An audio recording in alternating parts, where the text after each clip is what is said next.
Hello and welcome back to episode 18 of the Boxing Social podcast in association with Betfred. With me, your host, Rob Tebbutt. Just before we get started, just to remind everybody that today's podcast will be available on Apple Podcasts and Spotify.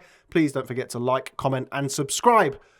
Now that's out of the way, I am joined this week by Ade Oladipo of TalkSPORT, Sky Sports, Boxing Talk with Ade. How are you, Ade? Nice to see you. Not bad. It's funny you mentioned podcast. Did you not see that list that unbelievably this wasn't in? The 53 best podcasts. I mean, they stretched it to 53 as well. Like, that's a random number, right? And he still didn't make it. It feels like That's probably incredible. did like a top 50 and then they had a few people go, come on. Why am I not in it? Well, we weren't in it, man. Like That's embarrassing. Frustratingly for us, there was two podcasts that are actually on Boxing Social. Yeah. So The Last Round, big up The Last Round. Yes. And Below the Belt, big up Below the Belt. They're both on Boxing Social. But the actual Boxing Social podcast doesn't get there. mentioned. Yeah, I was a little bit offended. I know you were. No, you was deep down. Don't lie. I know you. You would have been a little bit. I know you already. I am quite. I don't know what the word is. Tired is probably the first word. But I'm quite proud of things like that. To not be in the top 53. 53. Yeah, it was a bit of a letdown. But anyway, nice to see you. We had You too, we had a bit of a mix-up last episode, didn't we? Apologies. It wasn't really your fault, but I'll take the apology. That's all right. I forgot to tell Ade what time we were going to be doing the podcast. As you do. And just turned up on Monday and where's Ade? And then looked at my phone and I was like, I didn't tell him that. But and then what made me laugh is like, I know you just didn't wake up and think I'm coming to the box. And I was like, no, I didn't think I was just going to come. No, yeah, I literally messaged you. I don't suppose you just sort of woke up this morning and thought, maybe I'll just walk down to the podcast studio today. But no, you didn't. We were helped out very gratefully by Paul Zanon, author of The Ghosts of John Who got Tapia. a lot of plaudits, by the way. He did get a lot of plaudits. I was slightly jealous about how many plaudits he got. As well as Jamie Moore's autobiography, Mooresy, go buy that now, great read. So yeah, thankfully he was able to help us out. Nice. Because otherwise it would just been me sat here doing the whole podcast by myself, which I don't think anybody would have really enjoyed too much. But yes, before we ramble on, let's talk about this past weekend. Ooh. Canelo Alvarez stoppage win over Billy Joe Saunders out in Texas. Yeah. First and foremost, we briefly spoke about it before we came in the booth. Great that boxing is properly back now. Yeah. Like 70,000, 73,000 new indoor record in the US for a boxing event. Brilliant spectacle. It looked amazing, and it was just it was great to, admittedly, that it was a long slog with no UK leading, but it was great. Like once we got to see like a packed stadium, it was really good. After the last year or so, it was brilliant to see big time boxing back. Yeah, and it's not just the night, is it, as well? It's the whole build up, the whole week, 2 weeks, even the nonsense about the ring size and the judges. Like the whole build up felt big for me. Everything. Your boy Andy out there doing some great stuff, getting the interviews for us. So I just felt like everything felt big. And then when you watch the main event, or even before the main event, the lead up to it, and you're getting those amazing 4K camera shots. Well done to DAZN, by the way. I thought the production was, because that's one thing I've always felt was lacking with DAZN in production. This felt though like they've arrived. It was like, welcome to America, everyone. It looked like a WrestleMania event. It did look like WrestleMania. That's a incredible. really good shout. It's a really good shout. A bit like, people can say what they want about Uncle Eddie, but he does throw down a good show. Mate, throws down a good show. A good show. I mean, look, we've had big events since the pandemic. We obviously had Lomachenko Lopez, but that was behind closed doors. Had Errol Spence versus Danny Garcia, but that was like a limited crowd. Gervonta Davis also had a limited crowd, but it's the first time we've had like a packed, full stadium, well, not even stadium, full arena, and a real big time boxing back, and it did feel like it was back. You mentioned about DAZN production. I thought DAZN production was much better this time around. I mean, when you've got a massive event to the scale of Canelo-Saunders, you always want to try and showcase it the best way you can. Thought Roy Jones Jr. and Carl Froch were great additions. Worked well, didn't it? I think Carl's good in that position. I've really grown to like I Carl like Froch Carl, as a and people pundit. just need to understand his humour. Like, I think people take it so seriously. And sometimes I'm on social media thinking, why are you taking it this seriously? Carl's actually good at that. I think it was a good addition. I think it made sense doing that.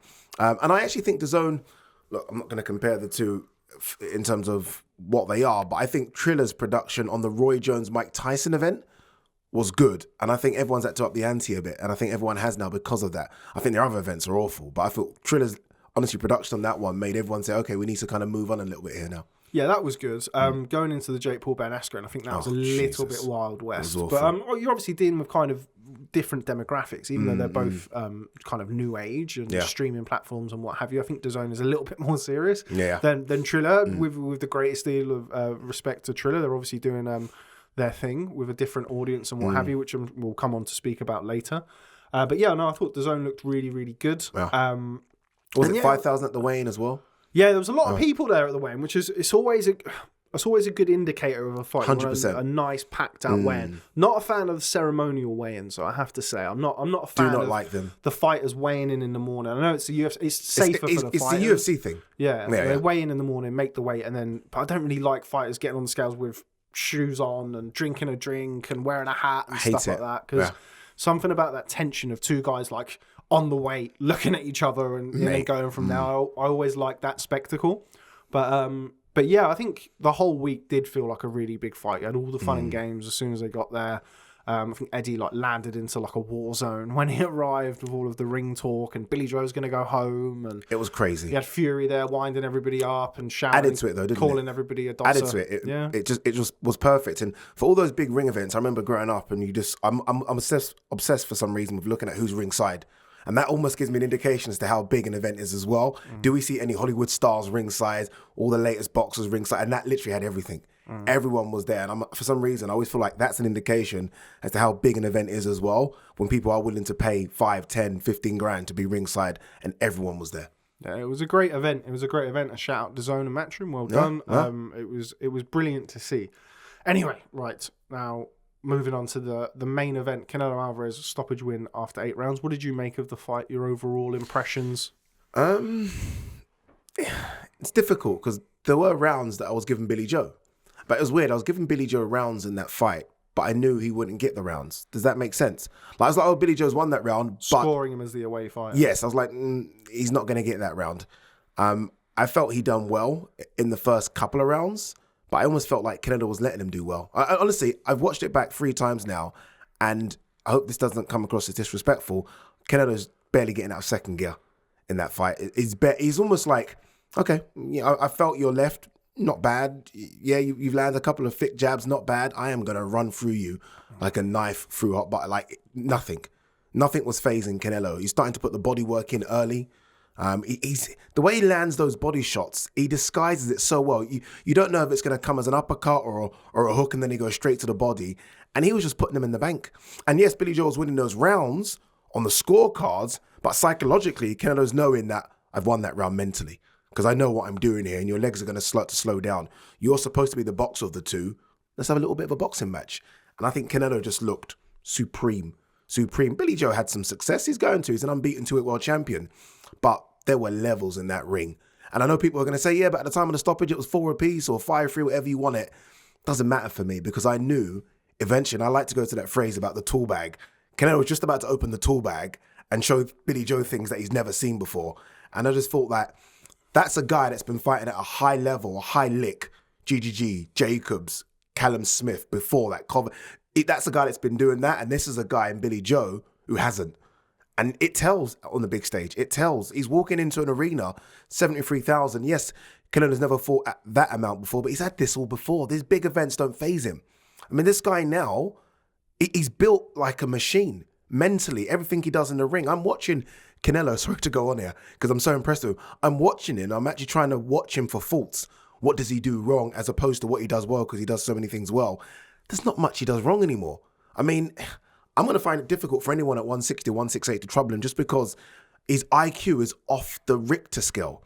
It is very much Mayweather-esque of give the first couple of rounds away and then go through the gears, right? Start to download information and just start to pick off. And as well as Billy Joe was doing rounds 1, 2, 3, I knew it was inevitable. I said this on my live stream. I'm watching it and this is just inevitable. I know eventually Canelo's going to get to him, and he started to get to him when Billy started to sit on the ropes a couple of times. In the first couple of rounds, Billy was able to circle away and get out of the pocket. After that, though, he just started putting money in the bank, and it was always going to come.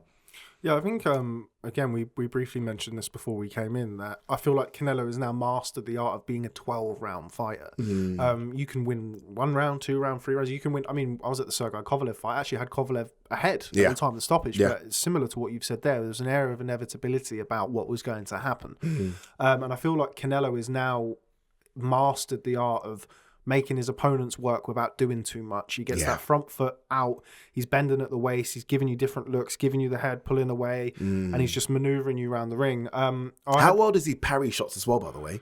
Yeah, he's I mean, defensively, he's a brilliant fighter. The best fighters, in my opinion, are the counter punchers who move forwards. If you can slip shots and be defensively astute and still come forward, Roberto Duran, Canelo Alvarez, James Toney, Chocolatito, those types of guys who come forward and make you miss, make you pay. Loma used to do that quite a lot. Yeah, but he's a calculated pressure fighter who moves forward. He's a lot busier though.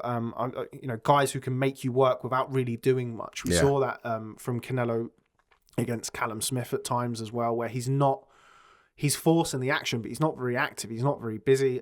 Follow Dan Canobio, who of course does punch stats, CompuBox punch stat does CompuBox, and he was saying that Canelo's average punch output was significantly lower than it had been in other stages of his career. But I think we knew, or Canelo Alvarez would have known that.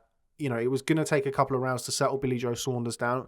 I don't think we saw as much movement as I potentially expected to see from Billy Joe Saunders. I feel like we saw him stand and box with Canelo more. I had the fight 5-3 to Canelo on the first watch live. Yeah. I since watched it back. I had it 6-2 to Canelo. Okay. So I gave Billy Joe the first round. On a live watch, and then the second time I gave it to Canelo. So I feel like that was kind of a swing round. I feel like there was a couple of close rounds. I can kind of see maybe people having Billy's rounds were close. Canelo's rounds that's a Canelo round. Yeah. Do you know what I mean? Like Billy, I was like, oh, did Billy win that round? Yeah, I think he won that round. But Canelo's rounds were so dominant. I was like, oh, that's a Canelo round, like easily. I remember watching the fight live. I remember thinking in the first couple of rounds that Canelo was getting too close, like for that level, for that stage of the fight. If you're Billy Joe Saunders, you're a Billy Joe Saunders fan, backer or whatever, you want to see him get through those first 3 or 4 rounds really, without taking any shots and without being,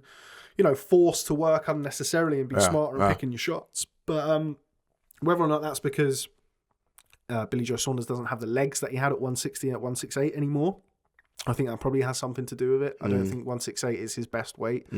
I think he's always really been a middleweight, and I feel like the fight would have been a lot more competitive years ago down at 160 pounds. 100%. But you've mentioned there about the fighters that Canelo has boxed in recent outings. You can take the Yildirim fight. I mean, it was a mandatory, and it kind of slotted in between Callum Smith and Billy Joe Saunders, and then you mentioned before then Sergey Kovalev, Daniel Jacobs, 2 fights with Gennady Golovkin. Come on. Whereas Billy Joe Saunders hasn't really, people will always refer back to the David Lemieux performance as a brilliant performance. So that was a long time ago, and David Lemieux is not a Gennady Golovkin level fighter. Sergey Kovalev, Danny Jacobs, those guys. You know what it is? The thing about that David Lemieux performance, and rightly so, it was a good performance. In hindsight, David Lemieux's at best a B-level fighter. But you move on from that, and it's a case of what do you do after that? And after that, you fight Shefat Isufu, which is basically the WBO saying, here's a free belt, go and get that. You have the fight against the guy from Argentina. What's his name again? Caceres in the undercard of a couple of YouTubers. You then fighting Martin Murray. I mean, it's a case of sharpening your tools, right? And that's just not sharpening them at all. So it's what have you done after the David Lemieux performance? And he's done nothing. I mean, Charles Adamu. Yeah, Cruiserweight as well. Do you know? I mean, what is this? I mean, I don't know what people expected. Like, people honestly saw that. Like, I was speaking to a lot of boxing people that supposedly, I say that, and know their stuff. And I'm like, when they're trying to convince me Billy Joe Saunders is going to do this and that, and I'm like, dude, what's he done for 5 years for you to convince yourself of this? And what has Canelo done for the last 5 years to think that Canelo somehow hasn't got better and better and better with every single performance? People were telling me, oh yeah, but he struggled against Larone. I'm like, dude, that was 6 years ago. Yeah. He struggled against Floyd. I was like, he was 24. Like, he's a completely different human being now to that. And so, look, hindsight's a wonderful thing, but in the lead up to the fight, I did say he's going to get either stopped late or it's going to be a wide points decision. I said 10-2 or 9-3, and it was going that way for me. Yeah, I think the old adage applies in this regard, where you can't do in 6 to 8 weeks what you should have been doing for 6 to 8 years. Yeah. Billy Joe Saunders is one of the most naturally talented fighters that we've had for arguably ever come out of Britain. He's a fantastic, naturally gifted fighter. Yeah. But by his own admission, has not been the most disciplined in between fights. We've seen him going up and down in weight. Mentioned the Adamu performance, that was a cruiserweight. Yeah. So in that period of time, Canelo Alvarez has stayed in the gym. He's been active. He's fought good level opposition. And I think, while Billy Joe Saunders looked in fantastic condition on the scales, admittedly after the actual weigh-in, so he'd already rehydrated somewhat by the ceremonial one, but anyway, he still looked in great condition. Yeah. But it's what you've done over a period of time. When you're at that very, very top level, and you're talking about Canelo Alvarez as the number one fighter, it doesn't get a higher level than that. Then all of those little percentages and those little things, they all add up. Yeah, are you going into camp to get fit? Or are you going into camp to sharpen your tools? Even if you're not, because of over a period of time where he has been heavy when he's gone into fights. The Caceres fight, which was on the KSI Logan Paul 2 undercard, he was heavy. He said before going into that he was heavy, got out there late. And, there's only so many times that you can kind of, not necessarily making excuses, but you can put down, the Caceres fight, he was there late. The Martin Murray fight, you wanted to get the rounds or what have you. But it all comes out in the light on fight night. And, Billy Joe Saunders was very competitive in certain rounds, but I agree with you. I felt like the fight was always headed that way. And what a shot to bring the end to the fight in that 8th round. It's almost as if, and we saw it in the Sergei Kovalev fight, where he just flicks that switch and then all of a sudden kicks into a higher gear. And then after that, it's difficult to stay with him. No, it's not impossible. And when he started rallying up the crowd, when he knew that Billy Joe was done. Over. Yeah. Once he saw the injury. That was frightening. Though. When he's doing that and they started going mental, I was like, this is almost gladiatorial stuff. Well, a lonely place in that ring. And, yes. The stuff in the week with the ring and the Mexican beef, and you like your beef juicy and what have you, and all of that stuff. I was at the Canelo Golovkin press conference. I think I said it here or I said it somewhere else. And I was there when Billy Joe Saunders grabbed the microphone and was saying to Canelo, you shit yourself and this, that, and the other. And Canelo strikes me as the type of dude to really hold a grudge. He really does strike me as that type of dude. And before all of this shit happened this week, I was thinking he's going to want to stop Billy Joe Saunders. 100%. He's going to want to get rid of him. He wanted to hurt him. Yeah. And that's why I like the output. The output, and you're right about his punch stats. They were very low, but it's almost like every punch had mean intentions. There was no, I'm setting a punch up. Ripping them left hooks to the body. Ripping them. Whereas normally he kind of likes to tap a bit, have a look. He's like, no, I'm going to hurt you with every single punch. And that's what he started doing when he started loading to the body early. And if I'm honest with you, I think we were speaking about this before we went on air. Billy Joe's legs looked like they were gone from round 4. I think he had a good 5 and 6, but I could see that he was starting to slow down already. And he was actually now staying in the pocket with Canelo. I'm like, what are you doing here? You need to be on your bike. To me, it's interesting because obviously we caught up with Mark Tibbs, which we'll show a clip of shortly. But we've not had any real kind of deep insight or analysis into what the game plan was going in there. Whether or not that was a conscious choice to actually box with Canelo a little bit more and not be as not negative but defensive and fleet-footed as we'd potentially expected, because we'd heard all week about the judging and being in front. You can't really get more B-side than boxing Canelo in Texas in front of a sold-out stadium. It's not going to happen. Yeah, so whether or not it was more of a conscientious decision to try and dent him and stay with him. No, just to box with him a little bit more and to try and win the rounds a little bit more cleanly and clearly in the judge's eyes than potentially moving around the ring like an Erislandy Lara or something that, or whether or not the legs just aren't there at 168 anymore. I think maybe it's a combination of the two, but obviously without speaking to Mark Tibbs or Billy Joe Saunders himself, it's going to be difficult to kind of pin that down. But yeah, I didn't think that his legs looked what we've grown accustomed to seeing at 160 years and years ago. That's the problem, right? You just said it, years and years ago. And all this hype leading up to the fight and was all about what Billy Joe did years and years ago as opposed to what Billy Joe has done recently. And that's a problem, I think. And hopefully it's a reflection for Billy Joe. I'm not going to say it's a wasted career because this is a guy that was a 2-weight world champion, right? He's fought Canelo now in front of 73,000. But I do think there's going to be a period of reflection there where he looks back and thinks, after the Andy Lee and the David Lemieux performance, I should have gone boom, boom, boom, boom. I should have been in those big fights. Whether or not it's a case of Frank not being able to get him the big fights, which could have been the reason he left Frank to go to Matchroom, or himself personally not being in the best shape, that the lifestyle in between fights, not being ready for those big fights when they're available, right? The fallout with the Demetrius Andrade fight. There's so many reasons, but I think there is now going to be a period of reflection where he looks back and thinks, I could have been so much more. Because naturally, just from the very basic, strip everything away in terms of preparation for a fight, he's probably a better boxer naturally than Canelo. But look what Canelo's done. I don't know about that. It's a tough one, isn't it? Actually? I don't know about that. It's a big shout, isn't it? Yeah, it's a big shout. But look, it's just like natural ability is just the tip of the iceberg for a fighter, and any fighter will say the same thing. You know, I think going back to what you were saying there about him not getting the fights, he obviously had the failed drugs test before the Demetrius Andrade fight. Yeah. How many cancellations as well? That's what I think, but it all adds up, and it's none of it helps. So not being able to get the fights, you know, ballooning up and down in between fights, you know, going into fights potentially not as prepared as you could have been. Yeah, failed drugs test we just mentioned. That, you know, that's not going to help. I don't think you can necessarily pinpoint one thing, but it's also important to point out that, you know, sometimes that's just boxing and sometimes just fighters. It is just fighting the pound for pound number one as well. Yeah. Would he have been any more prepared for Canelo Alvarez had he have boxed, you know, Demetrius Andrade that time that he was supposed to box him and you know, potentially got those other fights in? I think so. Yeah, but would it have made a difference or a bearing on the outcome? Who knows? I mean, you can't really make a judgment on that either way. You can only take it on based on what we saw in the ring on the night. Look, to be fair, even if it was a Billy Joe that fought and beat Demetrius Andrade, even if it was a Billy Joe, like you're saying, that was active for the last 5 years and fighting guys of a higher lick than what he's fighting, I thought he was in against a guy that I now believe is complete as a boxer. Yeah, right? He's in the absolute prime. Absolute prime. Prime age, prime athletically, mentally, physically, knows he's the man, power in both hands. Look, he's 5'8", beating guys that are 6'2", 6'3", and they're running backwards like they're scared. It's actually incredible. He's like a little pit bull. I think like it's the skill that's allowed him to do that as well.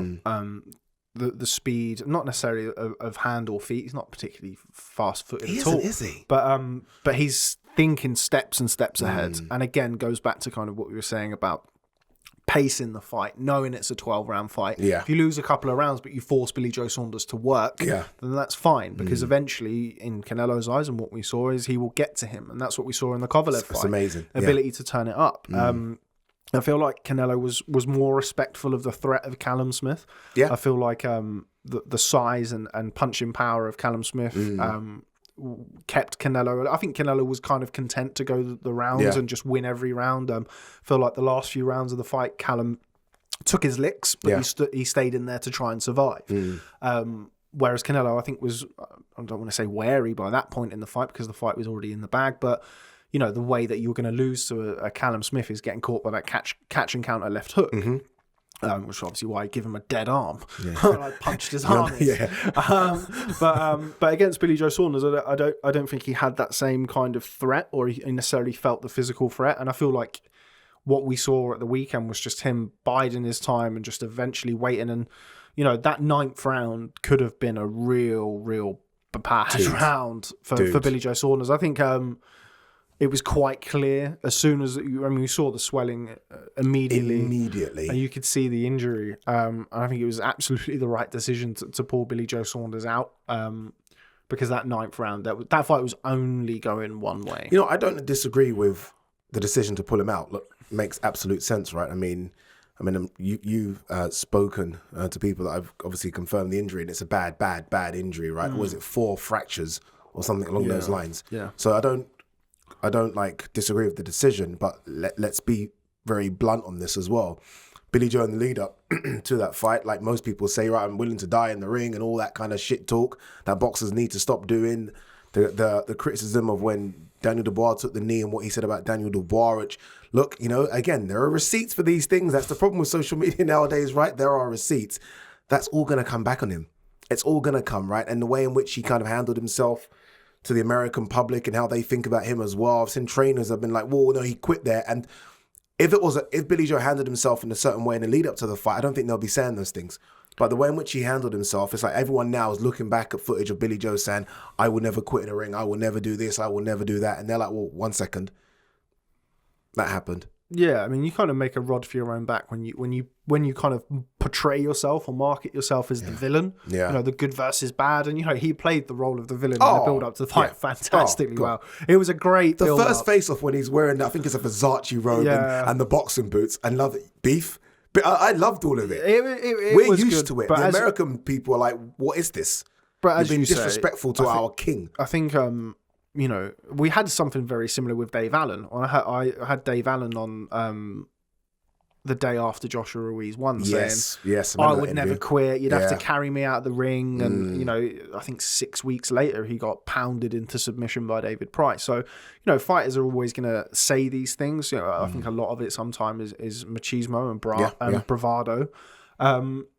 But yeah, I mean, when you say things like that and you come out and say, I would never do this, I would never do that, and then it happens to you, you're always going to take some stick from people for that. But there has been some, again, I've watched it back so many times, but there is no, I've not heard a mic in the corner. Like, who actually, was it Ben Davison talking to Mark Tibbs, or was it Mark Tibbs trying to get a reaction from Billy Joe Saunders and not getting the reaction? I don't think it really much matters too much. I think people are putting a little bit too much on that. The fact is, look, he quit, but he had every fucking right to. Yeah. Like, he had his face smashed in. You can see the photo. And you can see what's wrong with it. Yeah. Look, you can dress it up whichever way you want. He was withdrawn and whatever. I'm sure Billy Joe Saunders would want to carry on fighting. I don't really know Billy Joe Saunders, but I think every fighter would want to. But when you have an injury like that, it doesn't matter whether Mark pulled him out or if he said that he wanted to go out. Because the fight was over, man. The fight that was ninth over. round would have been violent. And I mean, he'd have got knocked. He'd have got knocked out. There's no way he would have got through that ninth round with that injury. It's a good thing that we didn't see it. Is that the end for Billy Joe? I don't really see where he goes from here. Billy Joe Saunders is. I don't think he needs boxing financially. He's just been paid a hell of a lot of money to box Canelo Alvarez. I know he has a lot of investments outside of the ring that bring him a lot of money. I think it was about, trying to be the number one for him. I do believe that he wanted to prove himself to be the number one in the division. Yeah. I just can't see where the other fights are now. Like, what are you going to do? Box Chris Eubank Jr.? He already beat Chris Eubank Jr. Why give him the opportunity to get... Even no matter how convinced of Billy Joe Saunders, I'm sure he would be convinced that he would win that fight in a rematch. I would still probably back Billy Joe Saunders. After watching I don't know, to be Morrison fair. Fight, it's close, yeah. So, but that fight is going to be worth a fraction of what it could have been worth. That must be difficult to go from 73,000, right? I mean, the biggest fight of the year if AJ Fury doesn't there's just nothing in it. To the O2 or wherever it would be. It's going to be difficult. There's just nothing in it. So I can't necessarily see a reason for him to carry on. He might well carry on. The idea of going out of a loss kills boxers, doesn't it? I don't think he really cares. I don't think he'd really care. I mean, you lost to... There's another way of looking at things. I spoke to George Groves, several times about going out on a loss against Callum Smith. Yeah. He said, I went out on a loss, but it was at the very top level. If you know you can't compete at that top level anymore, you can leave it on the table. Billy Joe Saunders, I mean, all being well, hopefully his surgery goes well and there's no lasting damage. He can leave the sport having made money. He's got a family, go away and enjoy the rest of your life. He's still a young man. Yeah. I just don't really see what the lure for him to fight anymore would be. The thing is... He's a 2-8 world champion. He's already achieved... Agreed, but in that division, there are so many big fights. What, 160 or 168, yeah. I don't think he'll ever go back down to 160. Yeah. All the guys from 160 will come up. Yeah, but he's not a big name, like a big enough name to bring like a Charlo up to 168 to box Billy Joe Saunders. So I've not spoken to Billy Joe and I've not spoken to anybody around him about it, but just from the outside looking in, I would probably say that it could be his last. It's not a bad way to go out. No, again, you're boxing at the top level, man, and look, you're fighting the pound for pound king. Yeah, and that I tweeted about the ring walk and stuff, and like that is whether you hate Billy Joe Saunders, whether you like him or whatever, looking back on that ring walk, and it will be spoken about in 10-15 years time that Billy Joe Saunders boxed the great Canelo Alvarez. He was an all-time great fighter. I thought those ring walks were... I know you didn't really like him. You know what it is? It's just... It felt lonely. I thought, my God, he is going out into the lion's I thought it looked good because of that, right? Because he's walking to the ring by himself, and you can see he was sort of trying to lap it up. I felt like he looked nervous. I thought he was nervous. I did feel like he had that kind of dance thing about him, but I thought he was like, whoa. But it looked great, and it looked like a spectacle. And again, I do feel that people will look back and talk of that, because when Canelo eventually hangs up his gloves, I mean, he's already one of the greatest Mexican fighters of all time, and certainly the standout fighter so far of this era. That people will revert and talk back to that. 73,000 fans at the end of the pandemic. What happened at the weekend was a great thing for boxing. Oh, dude, it was great for boxing. Also I felt, and sorry, this is a bit of a segue, but it made me realize how good Golovkin is. Yeah. Not that I didn't know that anyway, But I went back and watched the first Canelo-Golovkin fight, and Golovkin is incredible. Maybe not that guy anymore, but considering all the things that Canelo has done in recent to fighters, and watching what Golovkin was able to do to him, Golovkin's incredible. Yeah, for sure. The way in which Golovkin cuts off the ring. When you talk about like Canelo being able to almost give rounds away because he couldn't do that against Golovkin. Canelo had to go. I said Canelo obviously was fighting Billy Joe Saunders in maybe gear 2. He went to gear 6 against Golovkin very, very quick. It was almost a case of I need to, immediately. And that made me feel like, geez, Golovkin was a good fighter. A very, very good fighter. Okay, right. We've spoken about Mark Tibbs. We've spoken about Andy Purwell. Andy Purwell, who's been out in Texas, caught up with Mark Tibbs, of course, trainer of Billy Joe Saunders, for his immediate reaction to the fight on Saturday night. The way the fight was going was how you guys anticipated it was going to go? Yeah, I mean, I liked him to have been a little bit more awkward and slicker, but I'm always going to find and want more. But, you know, his balance started to come well, and he started to get off some short shots, which I wanted him to keep it long, but as long as he could. But no, I'm just gutted, really. I'm just gutted for Billy. You know, I'm gutted for him now, and I'm just making sure he's getting checked out, because that weren't very nice what I saw in the in his eye. He's caved in a little bit. Yeah. Just for some clarification on that, Mark, I obviously was in the fight. I was watching the fight and I couldn't hear. Was it you who pulled Billy out, or? Yeah, I pulled Billy out. Yeah. What? Just obviously for those back home, just to kind of clarify why you decided to do so. I took a look at him. I took a very quick look at him, and I weren't happy with his body language, and it was the only thing to do. It was the only thing to do, because you know it's dangerous business against a pound for pound great, and I was frustrated, and I'd love to have left him in there, but listen, his leading eye is damaged. His leading eye, so you can't see nothing coming. And there was a lot of pain there as well. So that was Mark Tibbs, of course, trainer of Billy Joe Saunders. I think it's fair to say that everybody's still somewhat in shock at that point in time. I'm sure it wasn't the nicest thing in the world to kind of have to be subjected to media and stuff on the back of a very demoralising loss. Yeah, it's going to be difficult. But yeah, I don't think there's really anything else that can be said about Billy Joe Saunders' performance. I felt like he had his moments. He was competitive in certain parts of the round, but ultimately just outgunned. Did you expect him to be more competitive? Like in watching back with the Billy Joe that we know and all the build-up, did you expect more? No, I don't think I did expect more. I expected him to box slightly differently. Yeah. I didn't expect him to trade or want to engage with Canelo as much as he did in those middle rounds. Yeah. I gave him a couple of the middle rounds on a rewatch. Obviously, I gave him 3 rounds initially, 2 rounds on a rewatch. But I didn't expect him to... I expected him to move a lot more. But I didn't necessarily expect the outcome to be any different, because I felt like if he was going to move a lot more, the way that Canelo cuts the ring off and pressures him would have made him run out of gas in the late rounds anyway. So no, I don't think I did expect him to do any better. I think I expected his punches to be a bit more sharper. A bit more speed on them. Billy Joe Saunders. Yeah. I feel like he had some good success in there. Yeah. But again, you're against a guy who's got a great defense, who's riding and rolling with a lot of the shots, as was Billy Joe with some of them. And also has a granite chin. Jeez. You know, he's got an iron chin. You mentioned the Gennady Golovkin fights earlier. You know, he went 24 rounds with Golovkin, one of the hardest punching middleweights ever. Yeah, yeah. So yeah, I think look, it was always going to be a massive ask. And so it proved to be on the night. Yeah, what do you make of Demetrius Andrade storming the post-fight press conference? And he's got to try something, hasn't he? Though? Yeah. I feel sorry for Andrade. He's got to do, like, he done the same thing with Charlo. I remember, I don't know what Charlo it was. It might have been Jamal Charlo after his fight stormed the press conference, like trying to get fights. He's clearly trying to get, I think it's with his dad as well, and they're trying. I have to say, I'm not a fan of things like that. Particularly, I think Canelo kind of, amidst his swearing and shouting and stuff, which everybody loves, of course, I think he hit the nail on the head. That's his night.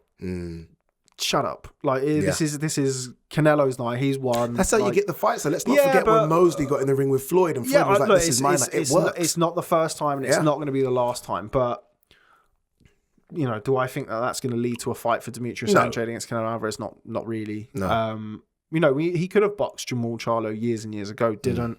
He's had a list and a series of underwhelming opponents since he moved up to 160. And underwhelming performances. If he boxes up at 168 as well, I mean, there's talk of him being too big for 160 and stuff like that, but I mean, I can't see anybody beating Canelo at 68, let alone a middleweight moving up. I think the only fighter who's got a realistic chance against the 168, I don't think Benavidez. Who do you think? I think Canelo smoked Benavidez. What do you think? Don't say Caleb Plant. I think Dimitri Bivol moving down. Okay. That would be the only. Yeah, I think he bodies Caleb Plant. By the way, I watched Caleb Plant against Truex, and I'm like, sorry, dude. He's got a very similar skill set to Billy Joe Saunders in a sense of he's a good mover, he's a neat boxer. Yeah, but. I think you mentioned the Caleb Truex performance. I felt there was a lot of similarities between Caleb Plant versus Caleb Truex and Billy Joe Saunders versus Martin Murray. Where for the first 4 or 5 rounds, both Plant and Saunders looked very good, looked very sharp.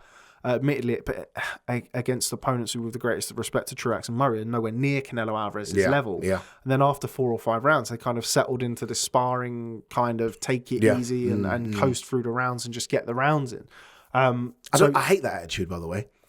And I don't understand it. There's a time and a place for it. I don't think when you're a headline event, it's necessarily the time or the place. Because Canelo will never do that, right? I mean, we saw it against Rocky Fielding. When you're there to be chopped down, he will chop you down. We saw it against Yildirim, who was like, don't want no mess after a couple of rounds. Against fighters that he's supposed to get rid of, he gets rid of. But yet, other fighters say things like trying to get the rounds. And we're coasting. It was easy. And there is none of that with Canelo. I almost feel like it's a mindset thing with some fighters. Well, by the time, in my opinion, by the time you get to that level, headline event, world champion, you should have already done all of that stuff. You shouldn't be looking to get rounds in and stuff like that. Should have already been done. You mentioned Canelo does not play with his food. Does not play with his food. Rocky Fielding, even Billy Joe Saunders, he kind of went out there and went to knock him out. Yeah. How much the pre-fight jibes and stuff had to do with that. I think the fight was always going to really go that way. Do you like this new Canelo? I say new Canelo. Oh, mate, it's great. It's beautiful, isn't it? It's great. Dude, it's lovely to see him like show a different side. And it's not the first time that we've seen it. Obviously, the Andrade stuff in the press conference was very much... the first time I've ever seen that. Yeah. But we've seen kind of flashes and glimpses of his personality. I think Matchroom are doing a really good job with him on that in that regard, and DAZN. I remember before the Avni Yildirim fight, he was singing and doing all this sort of stuff. And it's great to see. I'm loving it. It's great to see because he is such a massive star and there is a lot of intrigue into him. Speaking English, like it or not, will help you with regards to your marketability. And I think it does add a different kind of dynamic to things. It's another level to him now, I think. I really think it's another level to him. Caleb Plant looks like the fight that's going to happen in September. Undisputed, isn't it, right? All the belts, all the marbles. Potentially, yeah. I mean... And then he says he wants to fight again in December. Yeah, why not? I think by that time, if you're undisputed, you're going to get a mandatory put on you at some point. Yeah. So there'll probably be a mandatory. I said to somebody on Twitter that I'd like his next 2 fights to be Plant. Golovkin probably didn't point out that probably will be an interim fight. But if he's going to box like February, May, September, December...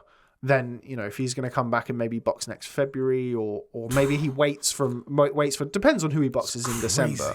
And we're getting a bit ahead of ourselves. Yeah. But how going back to what you said about Caleb Plant, how the dynamic works with Matchroom and DAZN involved, as well as Al Heyman, PBC and Fox. Yeah.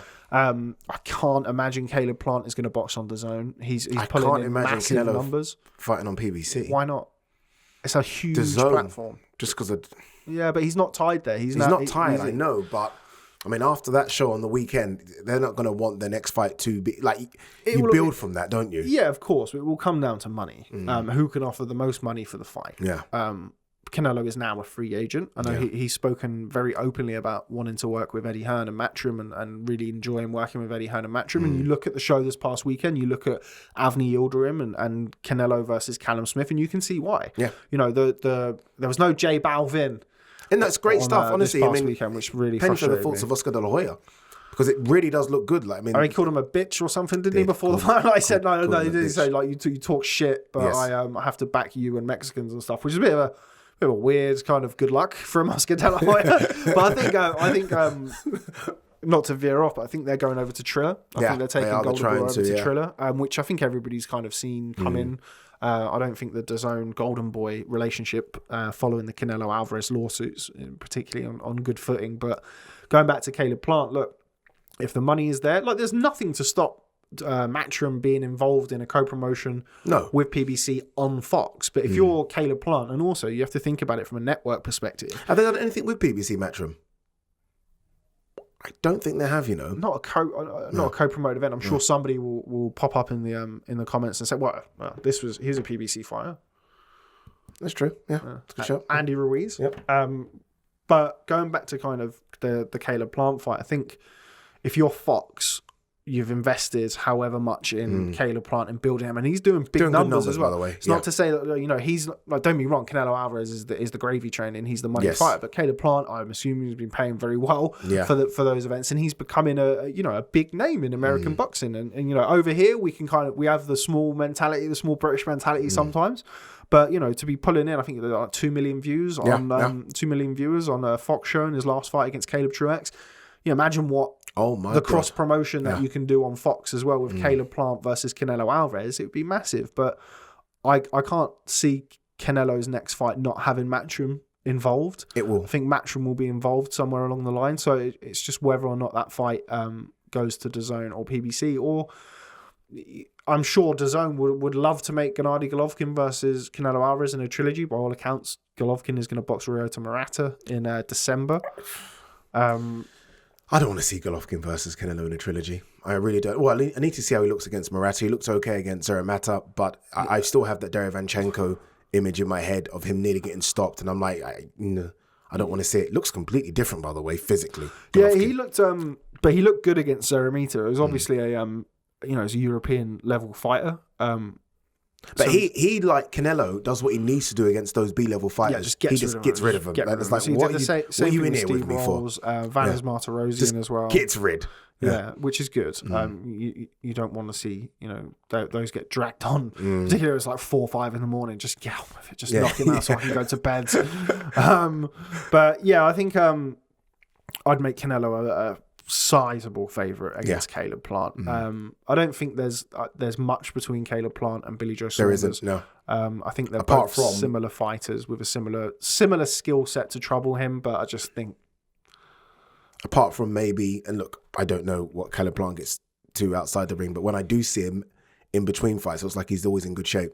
So apart from that, he looks like he balloons up in weight. And he's waiting for that big breakout fight as well. Yeah, but whether he balloons up in weight or not, I still think he slows down in the second half of his fights, and that's when Canelo comes into his own.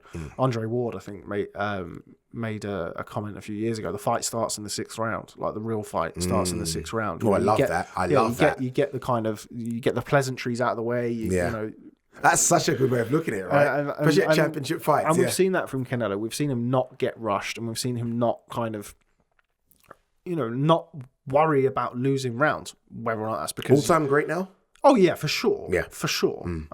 For sure, definitely. You know what it is? Old school heads don't like to do that, right? I mean, it's like you've got to bloody win about 20 weight classes nowadays to get in there. So I always say with people with Sugar Ray Robinson, who's obviously most people's great, the greatest fighter of all time, but. Is that it now? Is he just the greatest fighter? Can no one ever take him? Well, because nobody's ever going to have the top 5 is the top 5 175 wins or whatever he has. So nobody's ever going to really do that ever again. So is he just it? Is that it now? He's just the best fighter ever. So I don't know, but I think Canelo still has a little bit to go. Mate, he said he's got 7 years left. Yeah, I mean, if you think about the fights that he could potentially have in those 7 years, where he could end up at the end of those is frightening. Right, dude, yeah. But I think he's still got a way to usurp people like Julio Cesar Chavez as kind of the greatest Mexican of all time. Salvador Sanchez, admittedly not the same extensive body of work, although achieved an awful lot in a short space of time before he passed away. But yeah, I think an all-time great. He's the standout fighter of this generation, his current generation, and it spans 2 different generations. You look at some of the names on his ledger. Yeah, whether or not they are faded or not, it's crazy. It's actually crazy. Honestly, you're right. You look at some of those names and you chuck Cotto in and Lara in and what he learned from Floyd. And I mean, come on, that's Floyd as well. Do you know? That's Floyd Mayweather. Yes, it was Floyd at 151 or 152. Still Floyd. You know what I mean? And he still was very aggressive in that fight as well. Don't get me wrong. He lost a lot of rounds. Still very aggressive against Floyd Mayweather. I have nothing but love for Canelo, minus the beef issue. Nothing but love for him. Because we're all bloody doing beef issues and we're not going to talk about that. So... Nothing but love for him. Okay, right. We spoke about Demetrius Andrade earlier and his press conference outburst at Canelo Alvarez. You've seen the clip going around. Here's what happened. Canelo. So when can we get something going on? Oh, man. Thank you, my friend. Thank you. Thank you. Thank you, my friend. I know that. Man, you fight with nobody. Hey, you are a champion, but you... Hey, you fight with nobody, man. You won the You won the belt with nobody, man. Get the fuck out of here, man. Please, get the fuck out of here, man. It's my night. Who I'm fighting? Demetrius. Not the press conference. Get the fuck out of here, man. Get the fuck out of here. Fuck you, man. Don't worry. Hey, get the fuck out of here because I'm gonna fuck you out right now, motherfucker. Oh, look at this guy. Next. Hey, get the fuck out of here. Get the fuck out of here. Hey. There you go, guys, please. Off, you are a horrible fighter, man. You never gonna get the fight, man. You are a horrible fighter. Horrible fighter. Horrible fighter. You want money. No, okay, next question. Just payday. You want payday. I know that. So that was Demetrius Andrade lobbying for the Canelo Alvarez fight. Canelo, pretty funny, I thought, throughout the whole time. Dude. Hey, you want the payday? Yeah. You want the payday? Get the out of here. Yeah. Get the out of here. But what made me laugh was when Canelo says you fought nobody and Demetrius Andrade was like, who are you fighting? And I was like, Demetrius, you had me until then. You had me. And even Canelo was like, who am I fighting? Like, what? What kind of questions that hold me? Yeah. Demetrius Andrade's reign of terror at 160 pounds of Walter Carlton Dockwra, Macy Solechki, Luke Keeler. Jeez. Who else? Dude, it's not Atlantis Fox. That wasn't for the title. No, it wasn't, was it? And then obviously Liam Williams recently. Look, Demetrius Andrade is a good fighter. I think the win over Liam Williams is a good win. I was saying that beforehand. Win, but there's a difference between Liam Williams and, Gennady Golovkin, Danny Jacobs, Sergey Kovalev, Callum Smith, Billy Joe Saunders. I think it's... Why didn't you just get the shot, though? I know this is going to sound like a very basic... To be honest, but why not just give him the shot? That's a question for Eddie Hearn. Eddie's promoted both of them. That's the thing. If I'm Demetrius, I'm like, dude, I've been with you, like, before Billy Joe. Let's not forget that as well. I mean, give me a shot. Like, the idea of me signing for you when, you was offering all these American fighters big money, I was one of the first to come over. It's also worth pointing out that he has to do something to shift the needle. In those performances, he's not looked great. But nor did some of the others, though. I mean, I know Yildirim's a different situation because it was a mandatory, but there are other people that have had shots.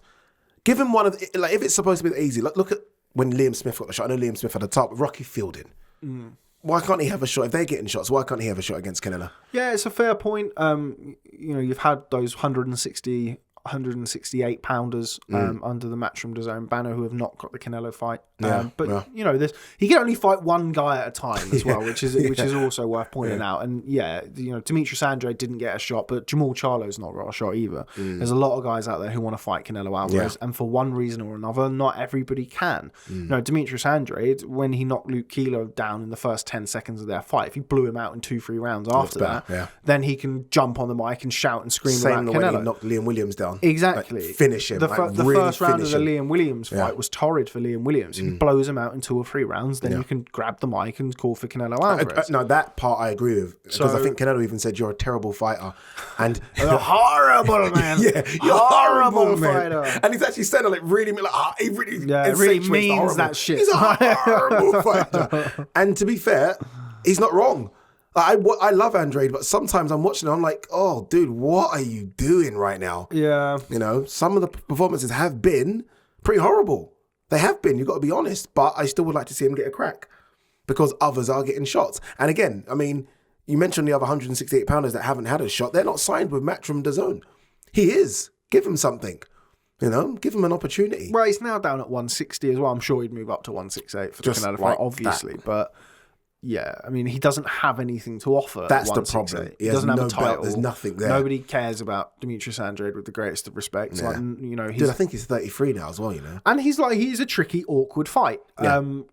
You know, that's the facts of it, right? Yeah, he's a tricky, awkward fight. It's not really going to be one that's going to, you know, shift. And when he the needle sits on too his much. shots, he's got a bit of pop. When he sits on them, which is very rare. Yeah. I mean, I would certainly watch the fight. I would like to see the fight, but I think Canelo now is just. I don't think Canelo has really any problems with Andrade, I have to say. Like, I think the first few rounds, again, similar, like, draw the sting in the first few rounds. Andrade he comes out like a train sometimes in those early rounds, and I'm sure he'd be looking to make an impression on Canelo Alvarez. But, yeah, I mean, why not give him the shot, of course? But, yeah, you have to bring something to the table to get the biggest fight in boxing. I said if he were to fight Jamal Charlo at 160, Jamal obviously a world champion at 160 as well, the winner of that, then you've got a massive opportunity to call out Canelo. Both of them need to do a bit of work for me. I know Charlo beat Derevyanchenko, but both of them have got to do a bit of work for me. And I got a lot of stick when I said that because people then again mentioned Liam Smith, Rocky Fielding yielded him. And I was like, okay, I get it, but this is how it works in American boxing. You've got to do a bit. What you've got to make the fans start screaming for it. The fans start screaming for it. It could happen. Yes, indeed. Okay, from one super fight to another. We caught up with Eddie Hearn after the show on Saturday night, and he had this to say about Anthony Joshua versus Tyson Fury. It's an update. Have a look. AJ Fury, you said in the ring, keep your eyes peeled for that. Can you let us in on that, Eddie? Well, what are you earwigging for? No, we thought about making some noise tonight, but I think because of the various broadcasters, I don't think it would have gone down very well. So I will say, right, this week, but I will tell you, it's 100% being announced this week.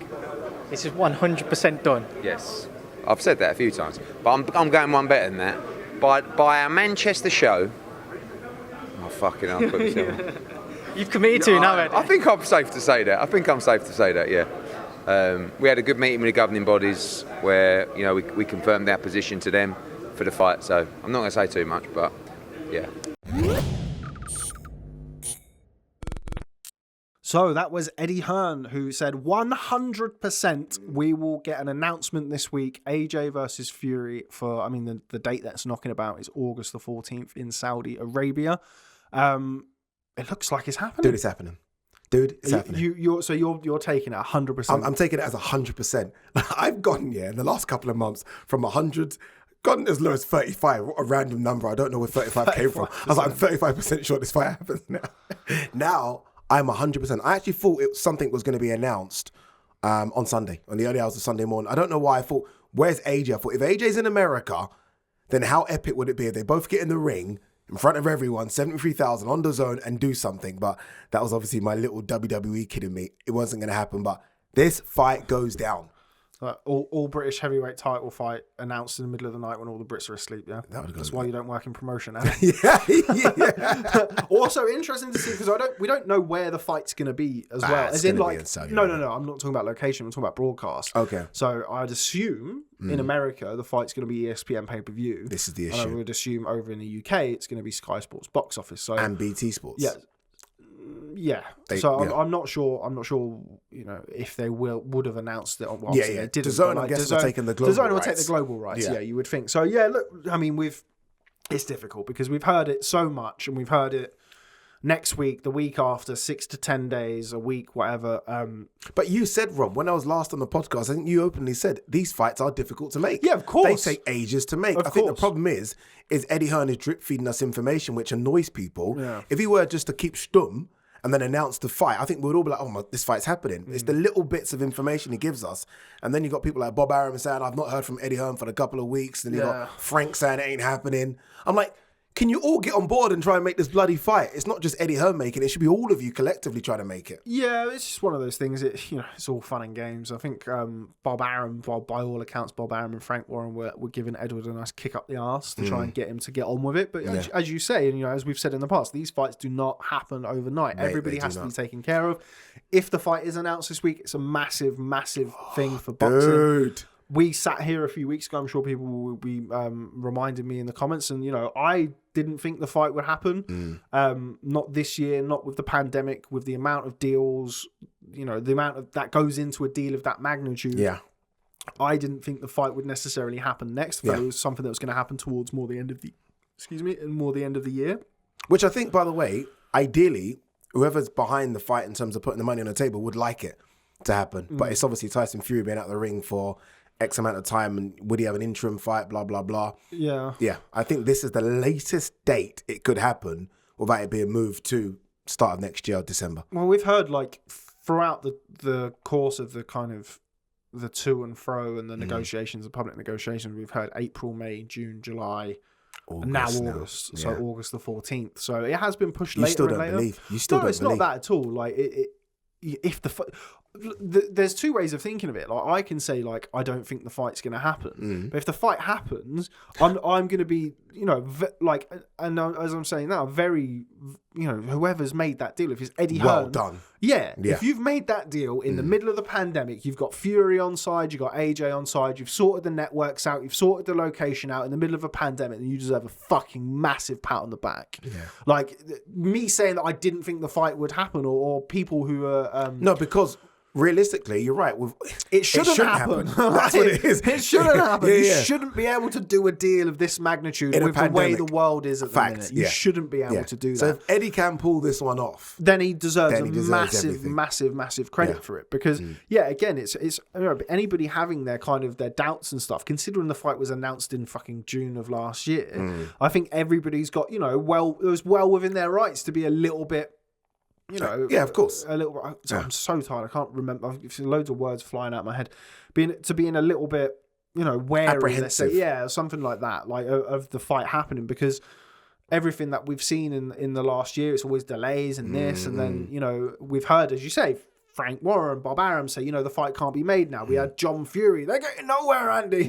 We've heard Tyson Fury say he's going to move on. So I think anybody who doesn't think the fight would happen, I think well within their rights to be a little bit, wary. Yeah. Again, can't think. Don't worry, you're getting there. A little bit wary of kind of believing everything that we see in the media and stuff. But if it happens, and it looks as though it might well do, I'm in the Matchroom bubble this week, so I get to, he said before the Saturday, before the show, so hopefully we can get that exclusive to Boxing Social. I'm sure we won't. I'm sure it'll be on Matchroom's channels. But yeah, I mean, if it happens this week and it gets announced this week, then it's massive for boxing. And it's like we might be going to Saudi Arabia again. Yeah, I mean, it'd be great. In August, though, mate, I'm going to die in August. It's worth dying for. So hot in December already. The idea of... I'm excited now to think about the idea of AJ and Fury making their ring walks. I mean, I was excited about Billy Joe Canelo. That had me feeling a certain way. Yeah, this would be AJ a Fury completely is different just... level. Forget it. Yeah, completely. This is incredible. Level. And I think... it's such a shame it's not happening. I don't know if they're going to purposely build another stadium in Saudi Arabia like they did for the AJ Ruiz fight. But when you see the magnitude of Canelo, Billy Joe Saunders, 73,000, and just the height, it's such a shame it's not happening in a stadium of that size. That, man. Yeah. It won't be, will it? It won't be. No, but, What's the biggest stadium in Saudi Arabia? I mean, they could build one pretty quickly. In 2 months. They built the outdoor stadium pretty quickly. They ripped it down the next day. So... I don't know what the situation's going to be. I think Eddie was talking about it being an indoor stadium, and then he said afterwards that it would be outdoor. So I'm not sure how it's going to work. I think that, at this point, I'm just kind of waiting and seeing. This is see. We've kind of overanalyzed things and looked at everything. Yeah. And just now it's give us a date, give us a venue, and just let's fucking get on with it. But he did say on your piece, though, to Andy, I'm 100%. Yeah, and it's the first time he's come out and said 100%. Yeah. We've had various different degrees of percentages, 90%, 35% from you. So yeah, that's the first time he's ever really put himself out there to that end. But we'll see.